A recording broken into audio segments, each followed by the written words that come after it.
Okay, here we're going to go ahead and we're going to be adding layers, or we're going to be adding additional images, and you're going to learn about, in this step, adding layers. And we're going to go ahead and bring in, if you look at this blue devil, if you don't realize it, but it sits on its, up here on the timeline, it sits on its own layer. And how do I know that this blue devil is sitting on this layer? Well, one is when I click on it and off it, notice how the devil highlights with that black box around him. Also, you see this eye? When I click on this eye, turning it off, see how the blue devil disappears? Turning it on, blue devil appears. And so that's how I know that layer contains that blue devil. I'm going to go ahead and keep myself organized. So I'm going to double click on it and type in blue devil. And let's go ahead and bring in the cones. So I'm going to say File, Import, Import to Library, and let's get the cone. It's on that folder we put on the desktop, and there it is. So blue devil symbol, there's my cone, and here's the symbol. Now the beauty of these symbols, I'm going to double click.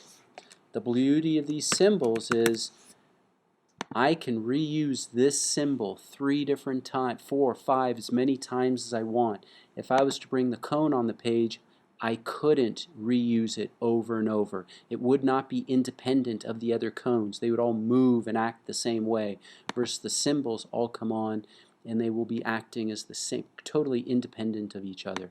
So I go, I'm about to bring this cone on and bring it into the spot, but you know what I need to do? I need to create a layer for the cone so it's not on the same layer as the blue devil. So I come up here, there's this white button right here that says Layers. I'm going to go ahead and select it. I'm going to double click. I'm going to call this Right Layer. I'm going to make sure it remains blue active. So it's blue and active. I'm going to grab the cone, click, hold, drag, release. I'm going to size it between the guides, and you know I'm using the arrows on my keyboard to move it over perfectly between the 2 guides. I think that looks good. I'm going to go create the next layer. This one I'm going to call Center Layer, and I'm going to go drag the cone directly onto that center layer. Now again, because we're using instances here, they're going to come out exactly there. I'm going to move it up a touch. They'll be independent of each other. Now I'm making my last layer. And this layer here, I'm going to double click on it. I'm going to call this Left Layer. I'm going to drag the cone onto this left one,